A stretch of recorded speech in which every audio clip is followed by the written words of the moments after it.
Bizarre Brain Comics. Hello, my comic book friends, and welcome to Bizarre Brain Comics. I am Gary, your host. And this is where I like to take a look at some older comics, talk a little bit about the characters and creators, and examine the stories and the art.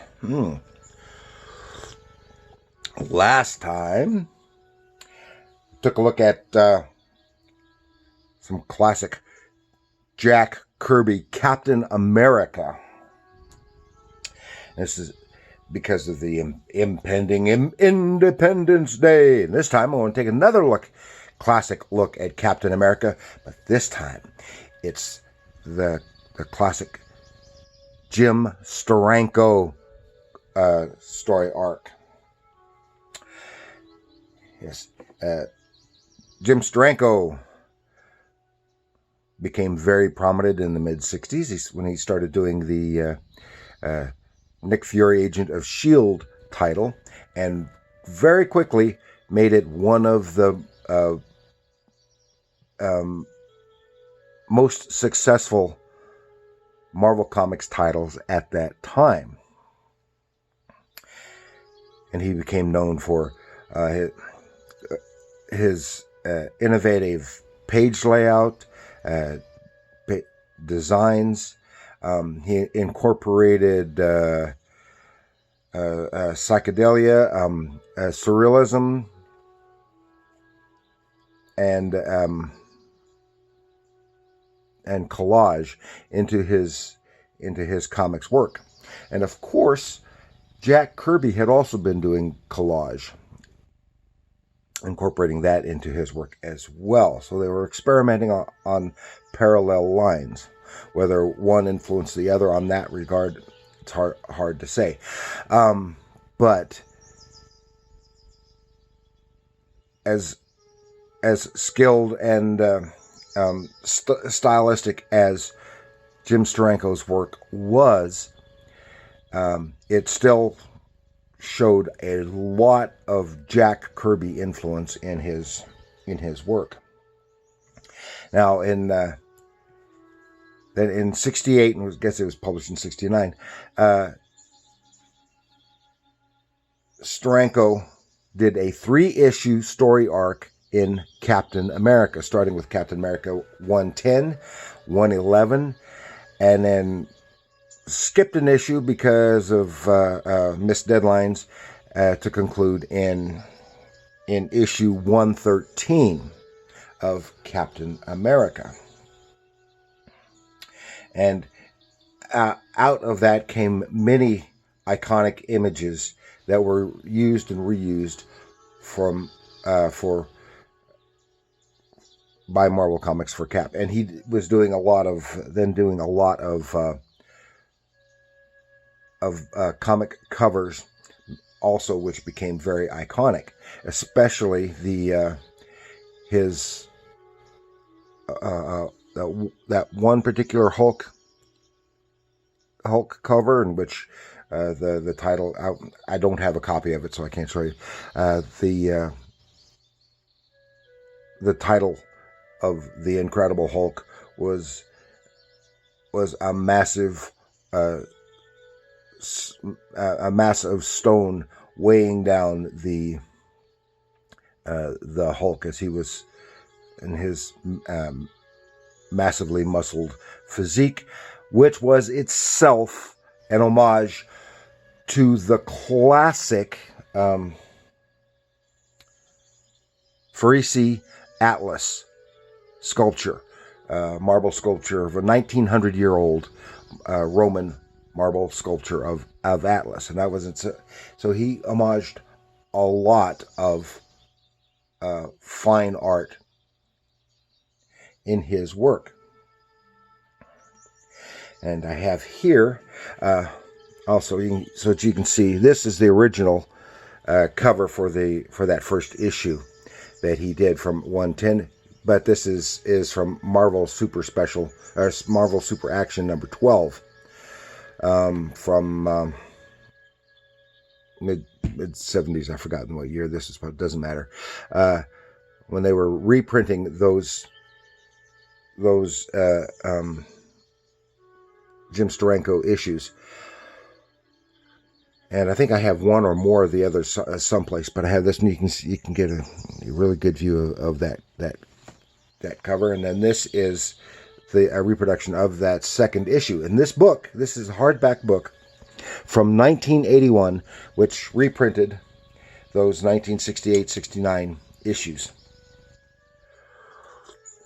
Written and drawn by Jim Steranko. So we want to take a little look in there. Before we take a look inside that, you can see here some of my character cards, 5-inch by 8-inch character cards, hand drawn, hand produced, and that is kind of covered up.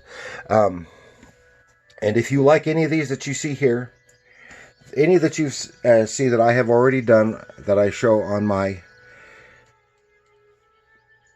channel, if you like one of those, you can get that one for $15 plus $3 shipping, or I can do a specific commission that you would like for $18 plus $3 shipping. That's comic book characters, comic strip characters, science fiction such as Star Trek, Star Wars, etc. Just contact me at my email address. Now, Jim Steranko's Captain America. And Steranko, here, this splash panel, first page. He was known for a lot of noir, like the 40s noir movies, and timing, pacing, right? Just as something like Will Eisner would have done. And the splash page, or splash panel. Let me get a look at the actual character with the credits. Something's going on right there. Suddenly he hears something, and those giant green hands come smashing through, and it's the Hulk. He quickly, and the Hulk has appeared, and he's on a rampage. This is, of course, in New York City. And here we have one of the many iconic Steranko images of Captain America as he doffs his coat and goes to battle with the Hulk along with the army. He's trying to stop. He knows the tragic backstory of the Hulk and Bruce Banner. And here is Rick Jones, who is the Hulk's only friend. And in the midst of the fight, Rick is accidentally injured, and the Hulk takes off. Cap grabs the injured Rick Jones just before the Hulk takes off. He was about to take off with Rick. He takes him home, finds out he's okay, just stunned, and there he is in his usual brooding about it being out of his own time and the loss of his friend Bucky Barnes from World War II. Here comes Rick, and he found Bucky's old costume in his closet, and they have a little argument about that. Then he says, "Okay, we'll give you a shot." After their little argument, they get an alert. They take off. "Okay, I'm ready, Cap." And because something is going on in the sewers, and they quickly get down into the sewers. And here we have a magnificent double-page spread, action-packed. Unfortunately, put Cap's face right in the middle of the gutter, which kind of ruins the whole overall image. But this is great. This is also the kind of stuff that Kirby did with his magnificent double-page spreads, like I showed yesterday. Not much story being told, but you get to see a lot of action right there, and it's Hydra. Hydra is down in the sewers with doing something nefarious. So they have the fight there, and Cap tells Rick to skedaddle, as Cap taken out them. Then he gets captured, and then is revealed Madam Hydra. And he's captured, and they got this guy with the power vest, and they get to fight, smash, crash, boom, while Rick's getting away and being pursued by Hydra agents. But Cap fooled him. He defeated the guy with the power vest, took his place, and stopped their nefarious plans. Rick gets away just in time, and Cap and them, there they are. That's the end of the first part. Then in chapter 2, again, this innovative and very stylized page layout here for this first page. Not telling you much, but getting a lot of little imagery. And then you see at the Tell Your Fortune is the title of this chapter. Tomorrow you live, tonight you die. Or tonight I die. I said that wrong. And there it is, Cap as Steve Rogers in this arcade where he's supposed to be meeting Nick Fury, and suddenly it's a trap. Nick had nothing to do with setting that up. It's a Hydra trap. Fight, smash, crash, bang, but Cap manages to get away. Madam Hydra is not happy. Another iconic image, and the Hydra agent behind it all, who failed in his duty, is in gets his death warrant. There we have Cap showing Rick footage of Bucky in action from World War II, and then they do some training, emphasizing, and Rick is lacking self-confidence. He keeps thinking he's being compared to Bucky, and while Cap seems to be putting Rick down, while he's actually trying to build up his confidence, teaching him, showing him the ropes. They finish for the night, and Cap goes out. Something happens at Steve's apartment. A note is slipped under the door, and Rick gets it. It was intended for Cap, and it's got a drug, an hallucinogenic drug, which sends him on a psychedelic, surrealistic mind trip. As here we see him deferring to the that surrealistic art style. Then they realize that they made a mistake. They say capture Rick. Cap gets back just in time for another great double-page spread action scene. But in the process, they still get away with Rick. And they kill one of their own men because he's captured. Madam Hydra is not happy. Rick manages to escape, and Cap goes back to the original arcade, hoping to find some clues to where they might be holding Rick. And he is attacked by a robot, an assassin robot from Hydra. Smash, fight, smashing up the whole thing. And Rick does get there too, because he's trying to find where Cap is. And another iconic Steranko image, and he's trapped on the roof. They're all blasting away at him, and he dives into the water. And Rick sees that. You can see all the bullets hitting him. And there is, they're pulling out Cap's costume and a Steve Rogers mask. And it's all riddled with bullet holes. Is Cap dead? Cap seems to be dead. Here we have the first part of part 3.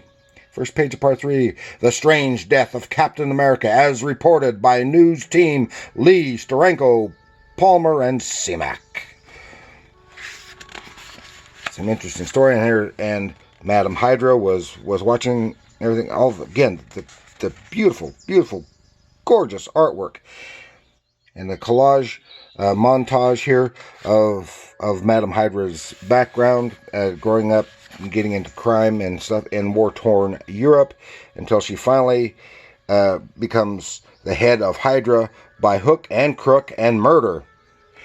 And meanwhile, Rick is in terrible grief over the death of Cap. And here are the Avengers in Avengers Mansion, and they're talking about trying to get Rick to talk. He doesn't want to talk about it. Then the next day they have the funeral. Start the funeral. Have the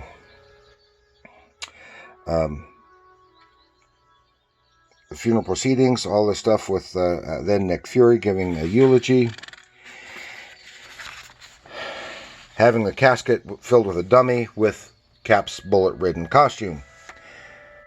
And they're all feel terrible about it. And then suddenly something happens. Oh, they opened its card. Nick finds a card in the coffin. And they're all gassed. All the Avengers are gassed. Turns out the morticians, etc., were all Hydra agents. And they're put in caskets and they're whisked to a cemetery. Rick got there just as they were taken off and followed them. And then just in time for another great double-page spread of action and violence at the cemetery. They were going to bury all the Avengers and Nick Fury. But there in comes Captain America riding on some fantastical motorcycle right into the midst of the battle. Whack! Takes on all the Hydra agents. He and Rick are just fighting their little hearts out. Another iconic Captain America image. And they fight. Blow up the motorcycle, taking out the Hydra agents as they're in the process of retrieving the Avengers. Missiles are fired at Rick and Cap. They dive for cover. The rockets come back and blow up the mausoleum, and apparently destroying Madam Hydra herself, but she comes back later. Another iconic Steranko image of Rick as Bucky. And this is when Steve Rogers is dead, and Captain America has to assume another secret identity. Another great iconic Cap image by Steranko. You can't say enough. And that's the end of it. This magnificent arc. The writing is a little bit simple, but heavy on the action, heavy on the design, and some really wonderful stuff. And then here you get to see on the inside of the back cover the original 3 cover designs. Some really great work by Jim Steranko. And I was extremely lucky to find this hardback reprint volume from 1981, and I found it ages ago, and I treasure it. So that's what I've got this time for Captain America and Independence Day. Please like, share, subscribe, leave a comment. How does Steranko compare to Kirby, or are they comparable? Which version do you like best? And what do you think of this storytelling? Let me know in the comments below. Any questions you have for me? Put them down there too. And remember, people, comics are art.